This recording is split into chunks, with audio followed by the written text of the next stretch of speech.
코로나19로 교인들 출석이 많이 어렵죠. 그래서 하나님의 은혜를 많이 강조하고 교회가 그러다 보니까 책임에 대한 부분을 너무 좀 뭐랄까요? 약해질 부분들이 있어서 은혜와 책임이 함께 있어져야 성도들의 예배에 대한 출석도 또 신앙에 대한 책임도 좀 더 강해지지 않을까 그런 생각을 합니다. 그래서 또 종교개혁이잖아요. 10월 마지막. 그래서 종교개혁과 웨슬리의 은총론이라고 하는 소제목을 붙였는데 함께 잠시 이야기를 나누도록 하겠습니다. 인간의 기원과 성격은 지금 여기 3이 되어 있는 건가요? 네. 하나님의 형상대로 창조됐다고 성경에 창세기에 기록되어 있죠. 하나님의 형상이 도대체 뭐냐? 그 문제에 대해서 신학자들이 많이 논의를 했는데 웨슬리 목사님이 세 가지로 정리를 했습니다. 자연적 형상, 정치적 형상, 도덕적 형상. 그래서 이 세 가지 형상으로 정리를 하셨는데 자연적 형상은 영원성과 인간의 자유의지. 영원성은 대부분 이제 목사님들이 예수 믿으면 천국 가고 영생 얻는다 그렇게 말하는데 사실은 엄밀하게 말하면 잘못된 말입니다. 왜냐하면 영생은 모든 사람이 다 하기 때문이죠. 다시 말하면 예수 안 믿는 사람도 영원히 삽니다. 하나님의 영원성이 있기 때문에 인간을 창조하실 때부터. 다만 그 영원성을 하나님과 함께 천국에서 사느냐 아니면 하나님 없이 지옥에서 사느냐가 달라지는 것이기 때문에 지옥에서 사는 걸 우리가 영원히 산다고 말할 수는 사실 없죠. 그래서 그렇게 영생한다 이렇게 말하는 것은 천국 간다는 뜻을 포함해서 말하는 건데 엄밀하게 말하면 인간은 영원히 삽니다. 안 죽어요. 하나님의 은혜 안에서 다 부활합니다.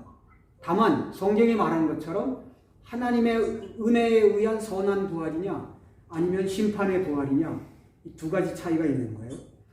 여러분 선악을 알게 하는 나무를 에덴 동산에 왜 만드셨을까요? 궁금하지 않으세요? 전지전능하신 하나님이 인간이 따먹을 건 몰랐을까요? 알았을까요? 알았다고 봐야죠. 왜? 전지전능하시니까. 그러면 따먹을 줄 알면서 왜 만들어 놓고 따먹지 말라 먹는 날엔 죽으리라 그랬을까요? 두 가지 의미가 있습니다. 하나는 하나님과 관계를 맺기 위해서입니다. 두 번째는 자유의지 때문입니다.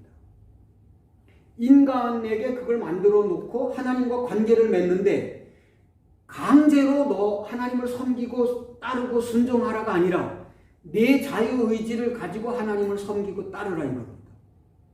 그 자유의지로 선택한 것이 가장 작은 믿음일지라도 하나님은 그걸 가장 귀하게 여기셔서 의로 여기시는 거죠. 창세기 15장에 보면 그런 믿음을 하나님이 아브라함의 그런 믿음을 하나님이 의로 여기셨다 이렇게 나옵니다. 아브라함의 그런 믿음을 하나님이 의로 여기셨다. 그런 믿음이 뭘까요? 창세기 12장에 여러분 아시는 것처럼 아브라함을 갈대아 우리에서 부르셨죠. 엄밀하게 말하면 하란에서 부르셨습니다. 갈대아 우리에서 이미 하란으로 출발했어요. 데라가 아브라함의 아버지 데라가 아들을 데리고 출발했어요. 감리교 신학대학의 교수님은 이렇게 말합니다. 데라가 아브라함이 맏아들인데 자식이 없어서 동네 창피해서 자식 데리고 떠났다. 근데 그 성경의 분석은 맞습니다. 여러분 하란 그러니까 데라의 세 번째 아들이 조카 롯을 낳았잖아요. 일찍 죽었어요. 큰 아들은 자식 결혼했는데 자식도 없는데. 그러니까 동네에서 살 수가 없는 형편이었던 거죠. 그래서 데라가 아브라함 큰아들 부부하고 조카하고 데리고 떠난 겁니다. 하란이 일찍 죽었잖아요, 셋째 아들이. 그래서 가나안, 성경을 보면 이렇게 돼 있어요. 데라가 창세기 11장 뒷부분에 가나안으로 가려고 떠났다. 근데 하란에 가가지고 거기가 좋아서 눌러 앉았다. 그리고 거기서 죽어요. 그런데 하나님이 아브라함을 다시 부르셔서 가나안 땅으로 가게 하십니다. 그런데 가나안 땅으로 가게 하고 창세기 12장에 이제 12장 1절로 3절에 아브라함에게 주신 언약의 약속이 있죠. 자손이 많아지겠다. 너를 복을 받게 하겠다. 너를 축복하는 자를 축복하고 저주하는 자를 저주하겠다. 이런 아브라함이 갖는 아주 중요한 축복이 있는데 창세기 15장이 될 때까지, 물론 그 이후에도 계속 여러분 아시는 것처럼 아들을 낳지 못하잖아요. 창세기 15장까지 오는 데에 거의 한 10여 년 이상 흐른 것으로 제가 기억을 합니다. 이렇게 계산을 해보면. 그런데 하나님이 아브라함에게 그렇게 약속을 하고 불러왔는데 도착했는데도 땅 하나 없죠. 자식 없죠. 그래서 창세기 15장에 하나님이 환상 중에 나타나셨는데 아브라함이 대뜸 묻습니다. 하나님, 저에게 무엇을 주시렵니까? 저에게는 자식이 없습니다. 주님께서 내게 자식을 주시지 아니하시니 우리 집에서 길린 이 종이 내 상속자가 될 것입니다. 하나님이 말씀하십니다. 내 집에서 기른 자는 내 상속자가 아니고 내 몸에서 날 자가 내 상속자다. 그리고 아브라함을 데리고 밖으로 나가죠. 하늘의 별을 봐라. 내 자손이 이렇게 많아지겠다. 그리고 낳는데 성경은 이렇게 기록합니다. 아브라함이 하나님을 믿으니 하나님이 아브라함의 그런 믿음을 의로 여기시겠다. 그러니까 아브라함은 하나님이 나가서 별을 보여주고 내 자손이 이와 같이 많아지겠다 그런데 그걸 믿었어요. 여러분 사실 그때 이미 아브라함이 갈대아우르를 떠날 때 75세였거든요. 그리고 10여 년이 또 흘렀습니다. 성경은 아직 사라의 경수가 끊어지진 않았다고 말하고 있어요. 그러니까 아마도 아브라함은 거기 희망을 가졌던 것 같아요. 그리고 하나님이 하신 말씀을 믿었다고 돼 있어요. 그 말씀, 하나님과 말씀을 믿는 것, 그것이 그런 믿음인 것입니다. 하나님과 그분의 말씀을 믿는 것, 그게 그런 믿음이고 성경이 요구하는 믿음은 바로 그겁니다. 여기 이제 세 번째 하나님의 형상이 도덕적 형상인데, 두 번째 정치적 형상은 다스리는 것이고요. 그래서 인간이 아담에게 처음에 그 모든 에덴 동산의 동물들을, 식물들을 다 다스려라 이렇게 말씀하셨죠. 세 번째는 도덕적 형상인데 사랑하고 섬기고 돌봐주고 깨끗한 성결, 거룩 이런 것들이 다 도덕적 형상에 들어갑니다. 물론 웨슬리는 이 세 번째 형상을 가장 중요하시게 여겼는데요. 이제 나중에 성결이라고 하는, 성화라고 하는 웨슬리의 구원론을 세 수로 나누는데 오늘 제가 드리는 것이 은총론, 죄론, 인간론 합해서 하나, 구원론 하나, 마지막 성화론 하나, 이렇게 웨슬리의 신학을 세 수로 나눕니다. 혹시 이제 다음에 기회가 되면, 물론 제가 예전에 우리 젊은 교육자들을 사경회 때 웨슬리 신학을 한 적이 있는데 또 벌써 오래됐기 때문에 혹시 기회가 되면 구원론과 성화론도 할 수 있는 기회가 있으면 좋겠습니다. 그래서 이렇게 만들어서 세 번째 거를 가장 중요시했는데 도덕적 형상이 중요한 이유가 이제 웨슬리의 성화론에서 나오게 됩니다. 근데 지금 지금 오늘 강의에 중요한 것은 자유의지입니다.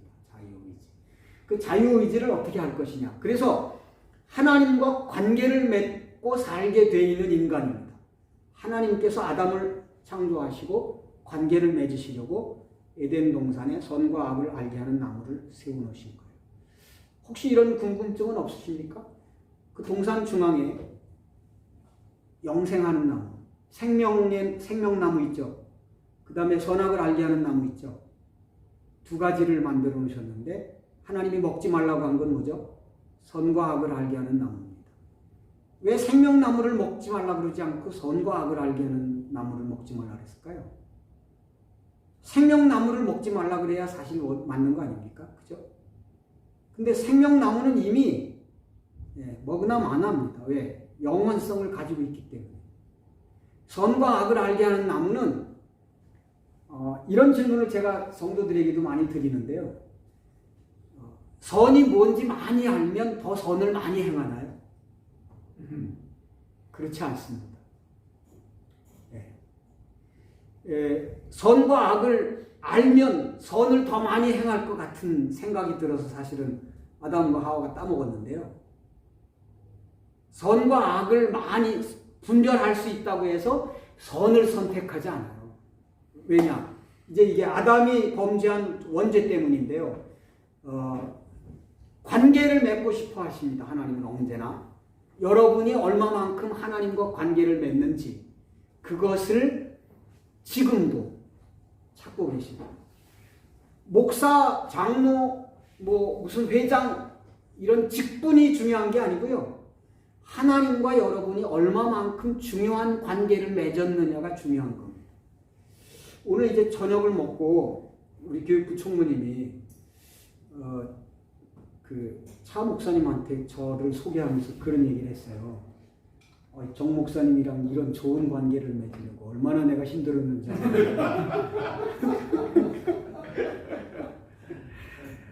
여러분, 솔직히 지금 차 목사님 이제 서 목사님 통해서 저 군목 동기 막 이래가지고 몇 번 지난번 제주도 가서 듣고 요번에 듣고 몇 번 들었는데 아직은 낯선단 말이에요. 저랑 차 목사님이랑. 그런데 이제 다른 분들은 조금씩 관계를 이렇게 맺어가면서 조금씩 깊어지고 있어요. 근데 아직도 사실은 서 목사님도 그렇고 임 목사님도 그렇고 아주 깊은 관계는 좀 아닌 것 같아요. 아직은 저는. 두 분들은 어떤 생각이신지 잘 모르는데 이렇게 연수 동지방에서 오랫동안 이렇게 하면서 그냥 흉어물 없이 지내고 내가 이렇게 말하면 이런 뜻이구나. 저건 농담이겠구나. 저건 진담이겠구나. 이렇게 분별할 수 있을 만큼 친하지는 않단 말이죠. 여러분 하나님과 어떤 관계이신가요? 어느 정도? 하나님이 하시면 여러분 아로 들으시나요? 여러분이 하시면 하나님이 하는 대로 들으실까요? 여러분 했는데 하나님이 뭔 소리지? 분별을 못하시면 여러분은 하나님과 좋은 관계가 아직 아닌 거예요. 좀 친밀한 관계를 맺으십시오. 하나님과의 관계에서 가장 중요한 건 얼마만큼 친하냐예요. 직분이 아니라. 그래서 친하게 하는, 친결을 맺는 관계가 가장 중요합니다. 하나님과의 관계에서. 두 번째, 자연인이라고 나와 있는데 이 자연인은 고린도전서 2장 14절에 사도 바울이 자연에 속한 사람 이렇게 말하고 있습니다. 그것을 웨슬리는 자연인 이렇게 부릅니다. 그리고 이 자연인을 영적 수면 상태에 있는 사람이다 이렇게 지명을 했어요. 정의를 했어요. 영적 수면 상태에 있는 사람이 자연인이다. 아마도 쉽게 말하면 예수 아직 안 믿는 사람, 예수 안 믿는 사람을 자연인이다 이렇게 봅니다. 그리고 바로 고린도전서 2장 14절에 자연에 속한 사람 이렇게 말하고 고린도전서 3장에 가서 바울파다, 아볼로파다, 게바파다, 예수파다 이런 얘기하기 직전에 바울이 고린도 교회 성도들을 향해서 너희들이 육에 속한 사람이구나. 그래서 내가 영에 속한 사람 같이 말할 수 없다. 이렇게 말합니다. 그래서 웨슬리는 이 사람을 어떻게 분류했냐면 자연에 속한 사람. 이 자연에 속한 사람을 뭐라고 말했냐면 육신에 속한 사람. 그 다음에 육에 속한 사람. 그 다음에 영에 속한 사람. 이렇게 세 수로 구별을 했습니다. 그런데 목사님들이나 장로님들이나 성도들이나 육신에 속한 사람은 아니에요. 자연에 속한 사람은 아니에요. 왜? 예수를 그리스도로 받아들였기 때문에. 문제는 육에 속한 사람이냐 영에 속한 사람이냐인데 대부분은 육에 속한 사람일 가능성이 농후합니다. 여기서 이제 웨슬리의 죄론의 문제가 나옵니다. 뒤에 가서 하겠습니다. 셋으로 나눠진다는 거. 그 다음에 이제 여기 밑에, 맨 밑에, 원죄를 기록하고, 원죄의 죄책과 부패성, 이렇게 되어 있는데, 사실은 저건 원죄만이 아니고, 죄의 성격입니다. 그래서 5번을 여러분 가보시면, 5번에 죄의 성격과 구원, 그렇게 되어 있죠. 그래서 죄가 어떻게 되어 있냐면 원죄와 자범죄로 나뉩니다. 이건 다 아시죠? 원죄와 자범죄로 나누는 건. 그리고 자범죄 안에서는 내재적 죄와 외적 죄로 나눕니다. 우리가 흔히 알고 있는 죄, 예를 들면 살인을 했다, 도적질을 했다, 간음을 했다, 이런 건 다 외적인 겁니다. 문제는 뭐죠? 내적인 죄죠. 그래서 예수님은 그런 말씀을 하셨어요. 사람의 입으로 들어가는 게 사람을 더럽게 하는 게 아니고 네 마음에서 나오는, 입에서부터 나오는 게 사람을 더럽게 한다. 그건 어디서 나오느냐? 마음에서 나온다. 이게 뭐냐면 내재적 죄죠. 그래서 예수님도 그런 말씀을 하셔요. 여자를 보고 음욕을 품으면 이미 간음하였느니라. 살인하지 말라 그랬으나 내 마음에 형제를 향한 미움이 있으면 이는 이미 내 마음에 살인한 것이다. 그게 뭐죠? 내재적 죄인 거예요. 이 내재적 죄가 사람을 항상 갈등하게 하고 분열하게 하고 다투게 합니다. 그래서 여기서 어떤 삶이 벌어지냐면 영적 싸움이 일어나는 거죠. 나는 하나님 말씀을 따르고 싶고 내 안에 있는, 내 속에 내재하고 있는 내재적 죄는 나를 죄로 끌고 가려고 합니다. 그래서 이 두 가지가 갈등하면서 싸웁니다. 바울은 선한 싸움을 싸우라 그랬어요. 이 선한 싸움을 싸우지 않으면 대부분 집니다. 패배합니다. 우리가 흔히 하는 질문 중에 어떻게 예수님처럼 살 수 있냐? 그죠? 어떻게 예수님처럼 살 수 있냐? 근데 여러분 성경을 읽어보시면 아시겠습니다만 예수님은 자기처럼 살라고 말씀하시거든요. 그러면 자기처럼 살 수 없는데 자기처럼 살라고 하는 분이 맞는 겁니까? 자기처럼 살 수 있으니까 살라고 말씀하는 걸까요? 후자요. 자기처럼 살 수 있으니까 살라고 하는 거지, 자기처럼 살 수 없는데 살라고 하면 그건 살라고 한 사람이 잘못인 거죠. 그렇잖아요? 근데 하나님이, 예수님이 잘못할 리는 없잖아요. 그러니까 예수님처럼 살 수 있습니다. 근데 왜 안 하죠? 왜 못 살죠? 살 생각을 안 해. 왜? 사람은 누구나 다 그렇게 사는 거야. 어떻게 사람이 온전해? 어떻게 사람이 예수를 닮겠어? 어떻게 사람이 그렇게 살겠어? 그건 성경에 기록되어 있는 것이고, 그렇게 살면 좋겠지만 세상 살이라는 것은, 인간이라는 것은, 환경이라는 것은 사람을 그렇게 만들어. 봐, 저렇게 훌륭한 목사님도 저렇게 살지, 아무개 목사님도 그렇게 살지, 우리 교회 훌륭한 장로님도 저렇게 살잖아. 다 저렇게 사는 거야. 인간이란 다 그런 거야. 이렇게 넘어가죠. 그러나 그것은 엄청 잘못된 겁니다. 예수님은, 그리고 웨슬리는 예수님처럼 살아야 된다고 말합니다. 그게 성화예요. 성화. 거룩한 변화. 그것이 어떻게 가능하냐? 자유의지 때문에 가능한 겁니다. 자, 죄의 성격에서 내재적 죄를 말했는데요. 이 내재적 죄가 사람의 삶 속에서 자리 잡고 있어서 아주 여러 가지를 많이 사람을 괴롭힙니다. 그 다음에 이제 무의식적 죄와 유의적 죄가 있는데, 대부분 우리가 죄로 느끼는 건 유의적 죄죠. 근데 무의적 죄가 사람을 더 어렵게 만든다. 특별히 하나님의 뜻을 따라 살려고 하는 사람들일수록 내재적 죄 중에서도 무의적 죄가 우리를 많이 괴롭힙니다. 이것 가지고 씨름하셔야 여러분의 영이 성장해지고 건강해집니다. 죄의 성격이 중요합니다. 죄의 종류보다는 죄의 성격은 객관적 성질이 있고 주관적 성질이 있습니다. 아담이 죄를 졌다. 원죄라고 그러죠. 그 죄를 아담이 원죄를 지으면 객관적 성질의 죄가 나와서 그 객관적 성질은 뭐냐면 죄책입니다. 그러니까 말하자면 죄에 대한 책임을 져야 되죠. 내가 죄를 졌으니까 그 죄에 대한 책임을 져야 돼요. 근데 성경은 죄에 대한 책임은 하나입니다. 그죠? 사망이에요. 세상 죄는 죄에 대한 책임이 달라요.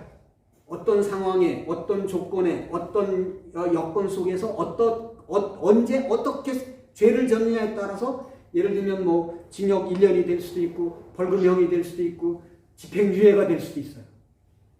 세상 죄는. 그런데 하나님 앞에 짓는 죄는 죄에 대한 책임이 사망이에요. 하나님 너무 억울합니다. 그죠? 아니 죄에 대한 책임이 경중이 있어야지. 그잖아요? 경중이 없이 무조건 죄를 지으면 사망이거든요. 누가 정하셨어요? 하나님이 정하신 거라 인간이 바꿀 수 없어요. 억울합니다. 제가 가끔 우리 성도들이나 이제 젊은 청년들한테 강의하고 그럴 때 그런 얘기를 해요. 성경 말씀에 이런 말씀, 복음서에 있는 거 바울이 했나요? 잘 모르겠네. 이런 말씀 들어보셨죠? 성경의 율법을 다 지키다가 그 중에 하나를 범하면 온 율법을 범하는 것이 되나니. 어딘지 제가 잘 기억이 안 나는데 지금 불현듯 생각납니다. 강의 준비할 때 생각났으면 어딘지 찾아서 적어놨을 텐데 율법을 잘 지키다가 어느 거 하나를 범하면 율법 전체를 범한 게 된다. 그렇게 성경이 말하고 있어요. 왠지 아세요? 죄책이 사망이기 때문에 그래요. 경중이 있으면 예를 들면 살인하지 말라 그런 건 사망이지만 간음하지 말라 그런 건 징역 한 20년이고 부모를 공경하라 그랬는데 그걸 안 했으면 징역 한 10년이고 만약 이렇다면 경중에 따라서 다르다면 아마도 율법을 하나 범한다고 문제가 되지 않을 거예요. 근데 문제는 뭐냐면 죄를 지으면 그 값이 사망이거든요. 그러니까 이스라엘이 그걸 못 지키는 거예요. 율법을 행함으로 구원을 받을 수 없는 이유가 뭐냐면 율법을 지켜가지고는 안 돼요. 왜? 하나만 범해도 다 범한 게 되거든. 그리고 하나만 범해도 사망이거든. 죄책이 사망이라서. 그래서 죄에 대한 책임이 사망이기 때문에 그건 어떻게 해결하느냐? 사면, 용서를 받아야 되는 거죠. 그래서 예수 그리스도의 십자가로 모든 인류를 다 용서하셨어요. 이제 목사님들이 착각하는 부분들이 계신데 예수 믿는 사람만 용서하셨다고 생각하시는데 그렇지 않습니다. 예수 믿지 않는 사람도 다 용서하셨어요. 첫 번째 원죄로 인한 사람이 가지고 있는 죄를. 자범죄는 아닙니다. 아담이 지은 죄 원죄로 물려받은 원죄로 물려받은 원죄의 죄책은 다 용서해 주신 거예요. 예수의 십자가로. 예수님의 십자가가 그렇게 가볍지 않아요. 예수 믿는 사람만 구원해 줄 만큼 가볍지 않아요. 모든 사람을 다 구원할 만큼 무거운 거예요. 엄청난 거예요. 그 피가. 그래서 두 번째는 뭐냐면 부패성인데요. 주관적 성질인데 이게 객관적 성질인 것은 법적인 문제잖아요. 그죠? 근데 주관적 성질인 것은 개인과의 관계의 문제거든요. 근데 이 관계의 문제 속에서 주관적 성질의 문제는 부패성이라고 말하는데, 디프라비티 그렇게 말하는데, 이 부패성이라고 하는 건 뭐냐면 심플 파워입니다. 죄로 끌고 가는 힘이에요. 안 보이죠? 죄를 지으면 원죄도 그렇고 자범죄도 그렇고 죄책과 부패성이라고 하는 두 가지 죄의 성질이 나타납니다. 그래서 아담이 죄를 졌을 때 아담은 죽어야 되는 것이었고 죽음의 문제가 생기는 것이고 두 번째가 부패성이 있어서 그 부패성 때문에 가인과 아벨 사이에서 가인이 죄를 짓게 되는 겁니다. 부패성, 죄로 끌고 가는 힘. 그런데 이 죄로 끌고 가는 힘은 어떻게 해결하냐면 성결, 씻어야 돼요. 첫 번째 죄책은 사망은 용서받으면 된다고 그랬잖아요. 그러니까 예수님이 용서하셨다. 끝난 거예요. 문제는 부패성인 거죠. 내 안에 죄로 끌고 가는 이 내재적 죄의 문제가 내 안에서 자꾸 나를 끌고 가고자 하는 이거를 씻겨내야 되는 거예요. 그래서 여러분 찬송가를 보시면 사실 회개와 용서인가요? 거기 그 밑에 써 있는 회개와 용서 거기 보면 예수의 피에 대한 찬송가가 많잖아요. 그 중에 용서하라는 찬송가보다는 사실은 뭐예요? 씻기라는 찬송이 더 많아요. 나의 죄를 씻기는 예수의 피밖에 없네. 정하게 되겠네. 정하게 되겠네. 이렇게 전부 씻는 찬송들이 훨씬 많은데 그 찬송을 부르면서도 우리는 우리 안에 있는 죄를 씻어야 된다는 걸 잘 모르죠. 정결하게 씻어내야 예수님을 따라가는, 예수를 닮아가는, 예수처럼 살아가는 온전한 사람. 사도 바울이 그 편지에서 골로새서, 에베소서에서 온전한 사람이라는 표현을 많이 쓰는데요. 그래서 웨슬리는 그리스도인의 완전 그런 말을 합니다. 근데 그 그리스도인의 완전이라는 말이 바울이 말하는 온전한 사람이라는 것과 같은 개념이에요. 같은 뜻이에요. 그래서 온전한 사람이 될 수 있는 길은 그 죄를 씻어내는 거죠. 그 죄를 씻어내지 않으면 내 안에 있는 부패성은 나로 하여금 자꾸만 죄로 끌고 가려고 합니다. 솔직히 여러분, 기도하는 게 편하세요? 안 하는 게 편하세요? 교회 가는 게 편하세요? 안 가는 게 편하세요? 가는 게 편해요. 네. 교회 가서 예배하는 게 편해서요? 집에서 인터넷으로 하는 게 편하세요? 사람은요 자꾸 편한 걸 찾아요. 네? 근데 이것을 내 안에서 영적 갈등을 가지고 싸워서 이겨내지 않으면 사람은 점점 어려워지는 거죠. 제가 이제 우리 청소년들을 처음 교육 목사를 제가 오래 했는데 청소년들을 얘기할 때 그런 얘기를 많이 합니다. 공부를 내가 막 해요. 열심히 하루에 1시간, 2시간, 3시간, 4시간. 근데 그렇게 만들려면 오랜 세월이 걸립니다. 그런데 4시간 내가 막 공부하다가 어느 날 하루 확 놀아버렸어요. 그러면 그 다음날 다시 4시간 하려면 엄청 힘듭니다. 여러분 영적인 것도 그래요. 내가 하루에 2시간 기도하다가 어느 날 기도 안 했어요. 또 한 번 놀았어요. 다시 2시간 기도하려면 엄청 힘듭니다. 그러니까 내가 하나님과의 관계를 쌓아가는 과정은 굉장히 긴데 힘들고 어려운데 무너뜨리는 것은 순식간이라는 거예요. 코로나19 시대에 순식간에 무너졌어요. 지금 성도들 마찬가지, 교회도 마찬가지. 저녁 예배 안 하니까 얼마나 편한지. 네? 설교 준비해야 되고 뭐 이렇게 해야 되고 교회 있어야 되고 기도해야 되고. 근데 안 하니까 너무 편한 거예요. 다시 시작하려니까 성도도 목사님 꼭 해야 돼요. 그리고 나도 그래 꼭 해야 되나 뭐 이러고.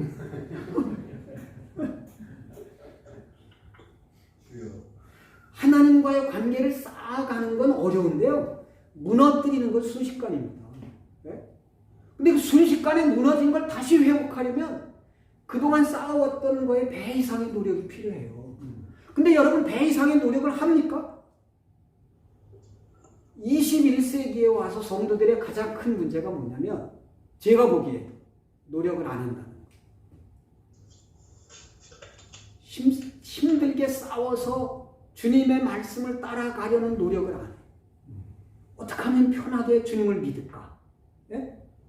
어떻게 하면 편하게 주님을 믿고 그저 구원이라는 증표 하나 받을까? 그 생각만 합니다. 줬다 해야 되나요? 아닙니다. 네. 그래서 어떻게든지 편하려고 하는데요. 편하게 믿으려고 하면 할수록 여러분의 신앙은 떨어지고 퇴보합니다. 자, 저랑 서 목사님 잠깐 앞으로 나오실래요? 죄송합니다. 여기 올라오셔서 하셔야 되겠네. 보일까요? 보입니다. 네, 여기서 네. 네, 이렇게 여기서 둘이 걸어가요. 자, 앞으로 걸어가요. 네. 걸어가요. 네. 이제 안 보여요? 자, 목사님은 걸어가시고 난 섰어요. 그죠? 나는 퇴보한 게 아니에요. 섰어요, 그냥. 그런데 뭐예요? 결과는 내가 뒤에 있잖아요. 여러분, 내가 멈추면 난 멈춘 거 아닙니다. 퇴보한 거지. 많은 사람들이 착각해요. 나는 가다가 잠시 멈췄을 뿐이라고. 나는 신앙생활을 하다가 잠시 멈췄다고. 멈춘 거 절대 아닙니다. 퇴보하는 겁니다. 그만큼 뒤떨어지는 거예요. 그러면 그만큼 뒤떨어진 걸 쫓아가려면 내가 뛰든지 빨리 걷든지 뭔가를 해야죠. 그런데 편하고 싶죠. 열심히 하기 싫죠. 기도 생활 안 하고도 얼마든지 주님 말씀 따르고 싶죠. 그렇잖아요? 성경 공부 안 하고도 얼마든지 예수님 따르고 싶잖아요? 자꾸 이런 것들이 쌓여가니까 점점 퇴보해 가게 된다. 그런 얘기입니다. 그래서 뒤로 넘어갈게요. 하나님의 선행적 은총과 인간의 책임으로 넘어갑니다. 여기에 이제 하나님의 은총, 웨슬리는요, 종교개혁자들과 똑같이 인간이 구원받을 수 있는 길은 하나님의 은혜뿐이라고 말했어요. 이건 똑같아요. 네? 올리 그레이스. 하나님의 오직 하나님의 은혜만. 근데 종교개혁자들이 잘못한 게 뭐냐면 천주교에서 계속 행함을 강조하다 보니까 은혜만으로를 강조하게 된 거예요. 뭐 정반합이잖아요. 그렇게 행함의 강조를 하다 보니까 믿음으로를 강조하고 은혜를 강조했는데 은혜와 믿음을 강조하다 보니까 인간이 가지고 있는 책임을 잃어버렸어요. 그래서 종교개혁 이후에 200년도 안 돼가지고요, 종교개혁입니다. 천주교가 쭉 오면서 이런 문제가 생긴 거예요. 그래서 종교개혁 이후에 교회가 정체된 상태였던 거죠. 신학적으로도 그렇고 신앙적으로도 그렇고. 그래서 하나님이 웨슬리를 쓰신 거예요. 200년 후에 웨슬리를 통해서 하나님이 쓰시는 은혜는 뭐냐면 은혜와 책임을 동시에 가져야 된다는 걸 강조하신 겁니다. 자, 거기 이 그림을 한번 보시고요. 은총과 비교가 있습니다.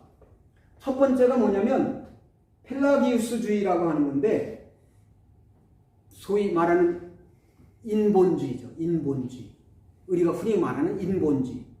인간의 이성으로, 인간의 노력으로, 인간의 힘으로 하나님께로, 하나님의 구원의 은혜로 갈 수 있다고 하는 거. 예. 이게 펠라기우스주의입니다.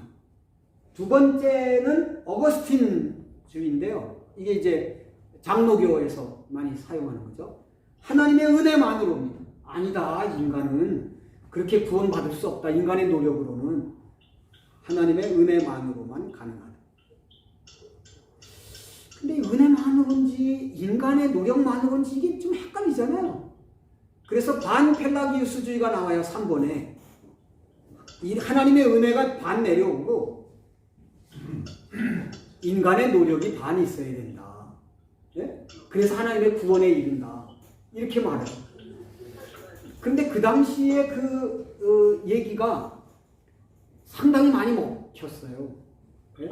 왜냐하면 하나님의 은혜만으로만 아닌 것 같거든. 왜냐하면 하나님의 은혜만 돼가지고는 그러면 인간이 할 수 있는 건 아무것도 없나? 장로교의 문제가 뭡니까? 한번 예수 믿으면 영원히 구원받는다는 거죠. 중간에 타락해도 그 사람은 예정돼 있어서 언젠간 돌아온다거든요. 장로교의 예정론이에요. 이중 예정. 네? 그런데 그 사람은 예수 믿고 구원 한번 받으면 영원히 계속 무슨 짓을 해도 상관없다는 거예요. 그러니까 어떻게 돼요? 무슨 짓을 막 하는 거죠. 아니 무슨 짓을 해도 구원 받는다니까. 네? 그러니까 인간이 가지고 있는 어떤 도덕성이 상실되고요. 저 예수 믿는 사람 맞는가? 이런 질문들이 생기고요.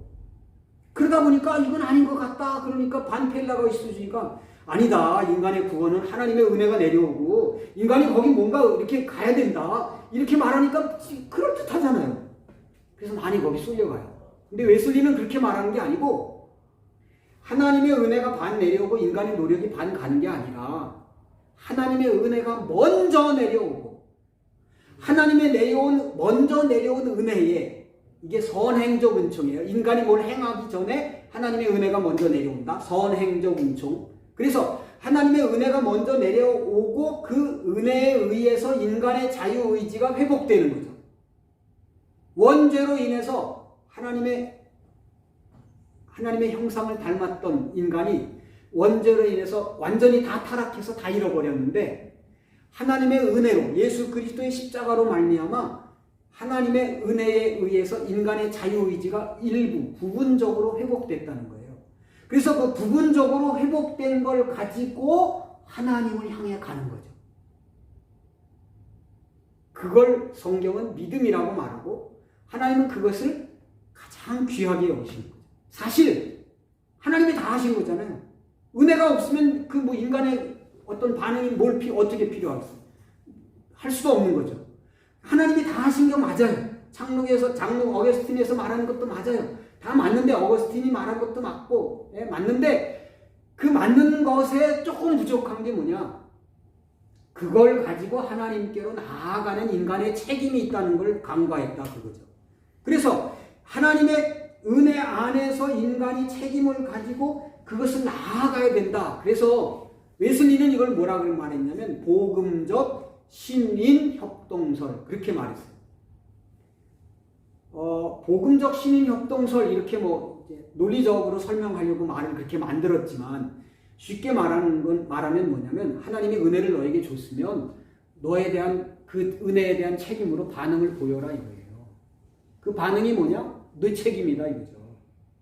하나님이 은혜를 주십니다. 다. 지금도 다 주셔요. 그런데 어떤 사람은 예수 믿고 어떤 사람은 안 믿잖아요. 왜요?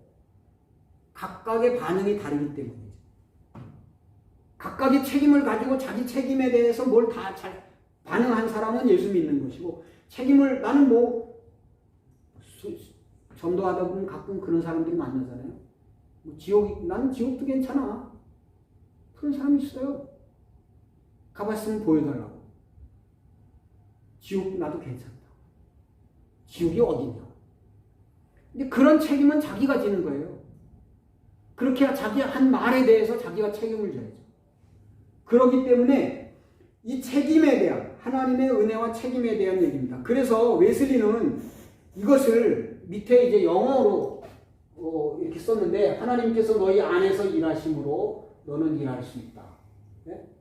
God works in you, therefore you can work. 하나님이 내 안에서 일하시는 게 뭐죠? 은혜죠. 하나님이 먼저 은혜를 선행적 은총을 우리에게 먼저 주셨어요. 은혜를 주셨어요. 구원받을 은혜를 먼저 주셨어요. 예수 그리스도의 십자가를 먼저 보내주셨어요. 우리가 구원해 달라고 하기 전에 예수님이 먼저 십자가에 죽으셨어요. 그런데 그 죽으신 은혜, 예수의 십자가의 은혜를 우리에게 먼저 주셨기 때문에 우리는 뭐예요? 그 은혜를 가지고 일할 수 있다는 거예요. 하나님께 반응을 보일 수 있다는 거예요. 믿음으로 갈 수 있다는 거예요. 가능성이 있는 거예요. 그래서 두 번째는 뭐냐면 God works in you, therefore you must work. 하나님이 내 안에서 일하기 때문에 너는 일해야만 된다는 거예요. 일할 수도 있어요. 그런데 일하지 않을 수도 있어요. 가능성이. 누구 선택에? 내 자유의지에 내 선택에 의해서. 그래서 웨슬리는 뭐라고 말합니까? 자연인 상태에 있는 사람들이 아직도 수면 상태에 있기 때문에 그들을 깨워야 된다. 예수님 안으로 내 안에 하나님의 은혜가 임하고 있다고 알려줘야 된다. 그게 뭐다? 전도다 이거예요. 하나님 안에서 여러분은 지금 수면 상태에 있습니다. 지금 자고 있습니다. 깨어나야 됩니다. 일어나야 됩니다. 하나님이 여러분에게 은혜를 베풀어서 구원의 이 중요한 구원의 과정을 여러분에게 다 베풀어 주셨습니다. 여러분은 받아들이기만 하면 됩니다. 그걸 가르치는 것이 전도다. 그런 얘기죠. 그래서 하나님이 일하실 수 있다는 가능성, 그걸 하나님이 우리에게 주셨다는 게 은혜고, 은혜를 주셨기 때문에 우리는 하나님의 은혜 안에서 그것을 반응을 보여야 된다는 게 책임인 거예요. 근데 이 책임을 하지 않으려고 많은 사람들이 자꾸만 뭐예요? 자기 원하는 대로 가고 있다. 그런 얘기죠. 이제 구원받아라 우리 뭐 그렇게 많이 말하잖아요. 구원. 구원의 얘기를 하는데 구원의 순서는 웨슬리는 두 가지로 얘기합니다. 좁은 의미, 넓은 의미. 구원을 넓은 의미는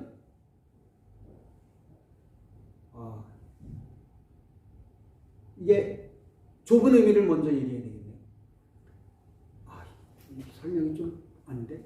넓은 의미는 우리가 흔히 말하는 구원의 전 부분을 다 포함하는 거예요. 근데 여러분 혹시 우리가 구원받아라 그러면 영생만 얘기하죠. 영생. 그죠? 근데 그 영생은 구원의 한 부분이에요. 그게 목표가 아닙니다. 목적도 아니고요.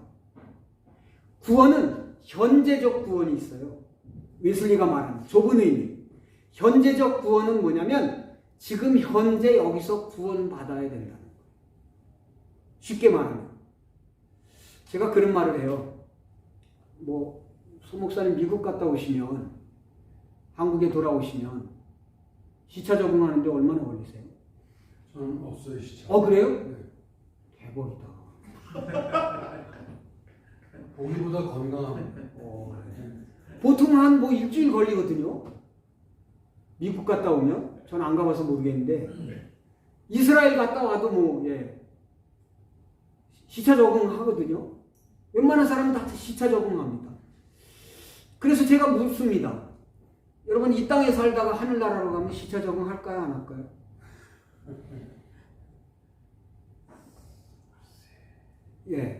개념은 시차 적응이지만 시간을 때문에 시차 적응을 하는 게 아니고요. 아마도 지금 현재 21세기를 살고 있는 많은 그리스도인들은 적응하기 되게 힘들 거예요. 왜? 하나님 말씀대로 살아본 경험이 있어야지. 근데 하나님 나라에 가면 하나님 말씀대로만 살게 되거든요. 하나님의 은혜로. 우리가 그걸 영생이라고 말해요. 영화예요, 영화. 웨슬리가 말하는 영화. 그것은 그동안에는 이제 하나님의 은혜가 내리고 인간이 책임이 있다고 그랬잖아요. 반응이. 근데 죽으면 더 이상 인간이 반응할 수 없잖아요. 그래서 그때는 뭐예요? 하나님의 은혜만 임해요. 밑에 화살표를 보시면 처음 시작을 하나님의 은혜로 합니다. 인간이 하나님을 찾기 전에 구원받고 싶기 전에 내가 예수를 믿기 전에 이미 하나님이 은혜를 주셨어요. 예수 그리스도의 십자가 죽으심이 먼저 베풀어졌어요. 그래서 우리에게 구원의 자리로 먼저 부르셨어요. 그래서 우리가 그런 은혜의 자리 안에 있다가 어느 날 내가 반응을 보인 거예요. 밑에 A. 기억, 니은, 디귿이라는 하나님의 은혜가 계속 임하다가 어느 날 내가 A라는 반응을 보인 거예요. 그게 믿음으로 말미암는 의인인 거예요. 의인. 웨슬리가 말하는 의인은요. 의로운 사람이 아니고 의로울 자 사람 인자가 아니고 의롭다고 인정받는다는 거예요. 소위 말하는 칭의죠. 의롭다고 불러주는 거죠. 원래는 의롭지 않은데. 그러니까 제가 지금 아까 죄의 성격을 이야기할 때 죄책과 부패성을 얘기했잖아요. 용서받았어요. 구원받은 거예요. 근데 뭐예요? 안에는 아직 부패성이 남아있잖아요. 죄의 더러움, 우리가 흔히 말하는 더러운 죄가 남아있단 말이에요. 그래서 구약을 하시는 분들은 이렇게 이해하면 쉽게 알 수 있을지 몰라요. 대제사장이 양의 피를 가지고 어디로 가죠? 지성소로 가죠. 그 피를 어디 뿌려요? 법궤 위에 뿌려요. 법궤 위에. 그러면 법궤 위에 지성소로 들어가서 법궤 위에 피를 뿌리면 그 피가 어디에 덮이냐면 법궤 뚜껑의 위에 피가 덮입니다. 뿌려져요. 이렇게. 그러면 하나님의 심판이 피에 의해서 막히는 거예요. 덮여져서. 자, 우리가 이런 찬송 부르죠. 예수 앞에 설 때에 흰옷을 입으며. 흰옷이 뭐예요? 구원받은 상징이죠. 우리가 흔히 말하는 구원받았다는. 근데 흰옷이 뭐냐면 우리를 흰옷으로 덮은 거예요. 죄를 가리우는 거예요. 안에는 뭐예요? 죄가 있는 상태인 거죠. 엄밀하게 말하면. 의인은 의롭다고 인정해 주는 것뿐이에요. 아직 내가 의인이 된 건 아니에요. 그래서 내 안에 아직 싸우고 있다고 하나님이 인정해 주는 것일 뿐이라고. 시작이에요. 근데 맨 마지막에는 더 이상 믿음을 가질 수가 없기 때문에 하나님의 은혜만 임해서 글로리피케이션, 영화, 하나님의 은혜로 영화시켜요. 그때는 뭐예요? 이 땅에서는 신앙의 차이가 있어요. 신앙이 좋은 사람, 안 좋은 사람, 더 많이 좋은 사람, 더 많이 좋은 사람. 흔히 우리가 말하는 예수를 한 단계 닮아간 사람, 두 단계 닮아간 사람, 다섯 단계 닮아간 사람, 열 단계 닮아간 사람. 차이가 있어요, 다. 근데 그 나라 가면 다 예수를 닮지 않고는 살 수 없어요, 거기. 하나님의 은혜로 온전히 확 변화시켜 주시는 영화거든요, 그게. 영화로운 변화. 예? 영화. 그렇게 변화시켜 주시는데, 그래서 현재적 구원은 의인과 성화입니다. 아까 이제 예수 믿었는데 구원받았다 그랬잖아요. 아직 죄가 남았다 그랬더니 속에 그것을 깨끗이 씻어가는 과정을 성화라고 말해요. 어떻게 씻겨갈 것이냐? 그게 중요한 거죠. 그래서 현재적 구원은 의인과 성화고요. 궁극적 구원은 영화입니다. 그래서 의인, 성화, 영화 이 세 가지를 다 말해야 그게 구원인 거예요. 근데 우리는 흔히 구원 그럼 뭐예요? 영화만 얘기해요. 영화만. 현재 구원받아야 될 걸 얘기하지 않기 때문에 교인들이, 성도들이 영적인 싸움을 안 싸워가는 거예요. 현재 구원받아야 되는 거죠. 자, 제가 이런 예를 많이 들어요. 수영하시면, 물에 들어가서 수영을 하시면 힘을 다 빼고 가만히 있으면 어떠죠? 물에 뜨죠? 뭐 수영하시는 분들은 알아요. 힘 빼라 막 그러는데 처음 들어가는 사람은 죽어도 힘을 못 뺍니다. 안 돼요, 그게. 힘 빼라는 게. 근데 힘을 한번 빼면 물에 뜹니다, 사람이. 근데 물에 뜨기는 하는데 앞으로 가려면 어떻게 되죠? 팔을 젓고, 예? 뒤로 젓든 앞으로 젓고 발을 차야죠. 이 발차기를 하지 않으면 앞으로 갈 수 없어요. 수영을 제일 잘하는 우리 흔히 말하는 박태환은 물 밖에서 갑니까? 아니죠. 물 안에서 가죠. 물 밖으로 나올 수는 없어요. 인간은 하나님의 은혜 안에서 살지만 이 땅의 세상에 여러 가지 오는 유혹과 그리고 뭐 욕심과 정욕과 이런 걸 벗어날 수 없어요. 그러나 힘을 빼면 십자가 앞에 나를 못 박으면 뜹니다, 물에. 주님 은혜 안에 있게 됩니다. 그래서 그 주님의 주시는 은혜로 팔 다리를 휘적 젓게 됩니다. 그래서 예수님을 향해서 한 발 한 발 걸어갑니다. 날마다 주 예수와 함께 한 걸음 우린 걸어가리. 그렇게 해서 한 걸음 걸어가게 되는 거죠. 그런 과정을 하게 되면 어떤 사람은 빨리 저어서 빨리 갑니다. 어떤 사람은 천천히 저어서 천천히 갑니다. 어떤 사람은 가다가 쉬면서 갑니다. 어떤 사람은 쉬지 않고 갑니다. 차이는 있지만 가는 거예요. 그것이 성화의 과정인 거죠. 그래서 웨슬리는 이렇게 말합니다. 온전한 사람이라고 해서 예수를 닮는, 예수와 완전히 하나가 되는 똑같은, 예수 같은 사람, 이런 것은 온전한 사람이라고 말하지 않아요. 단 예수를 닮아가는 과정이 있습니다.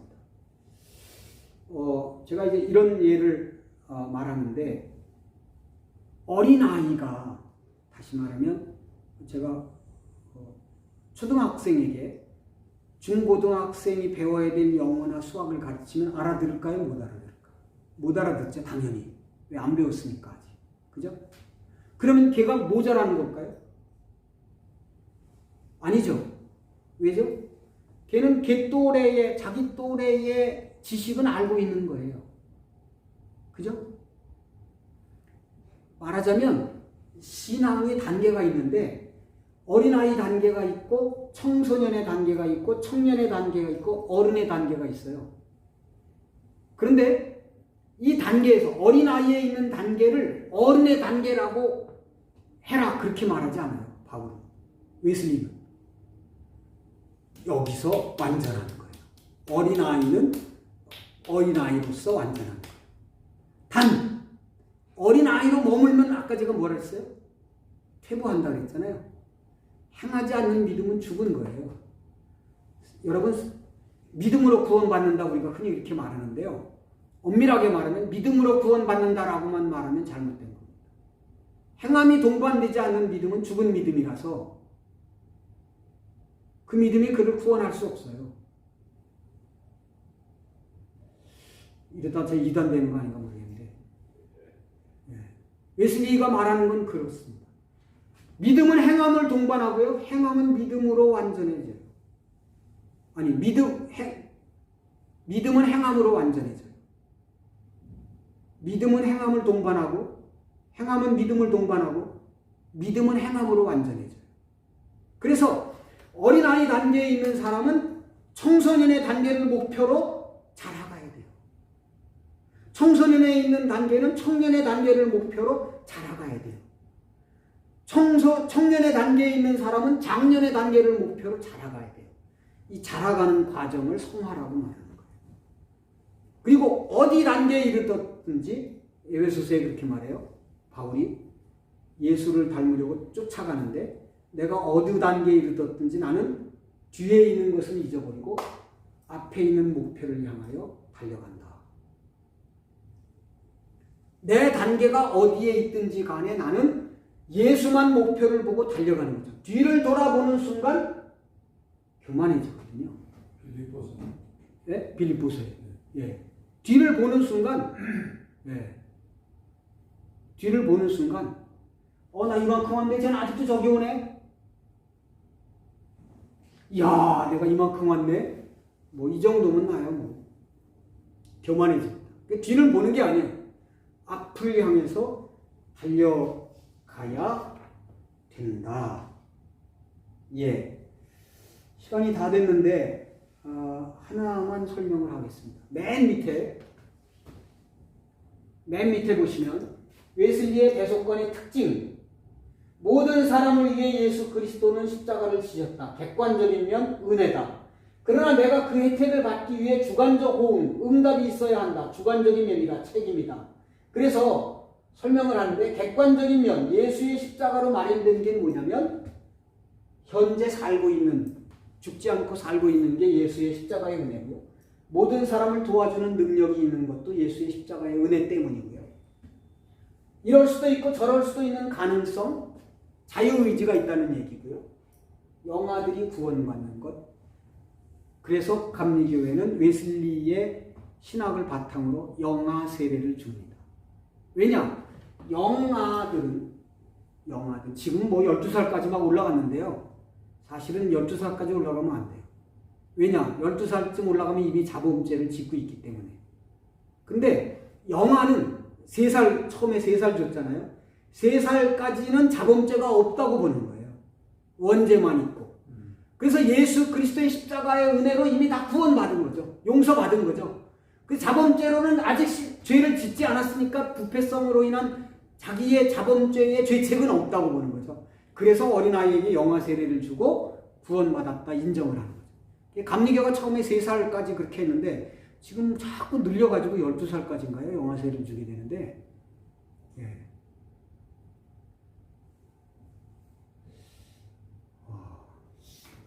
오늘 저는 성공했습니다. 1시간에 이거를 다 끝냈습니다. 혹시 질문이 있으시면 개인적으로 저에게 물으시면, 예, 제가 성실하게 대답을 해 드리겠습니다.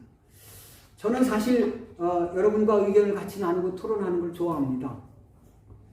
근데 사람들은 저를 싫어하더라고요. 지 말만 한다고. 같이 제가 알고 있는 하나님의 은혜와 지식을 같이 여러분하고 나눴으면 좋겠습니다. 감사합니다.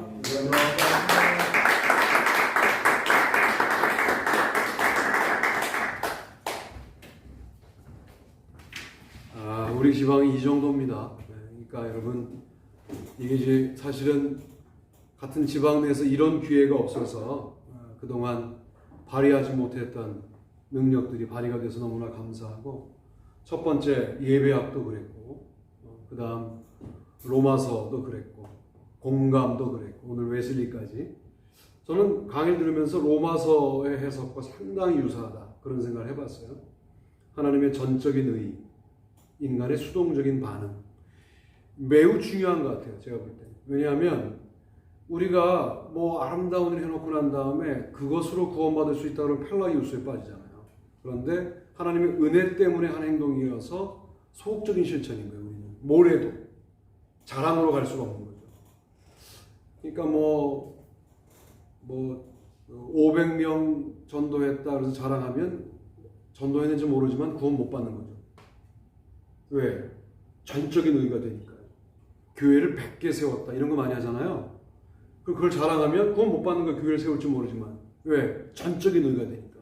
오늘 그 생각을 많이 했어요. 그래서 임상훈 목사의 논문과 오늘의 강의가 상당히 좀 조화를 이루면서 저는 상당히 개인적으로 좋은 시간이었습니다. 시작할 때 기도했으므로 마칠 때는 박수로 마치겠습니다. 다 같이 박수합시다.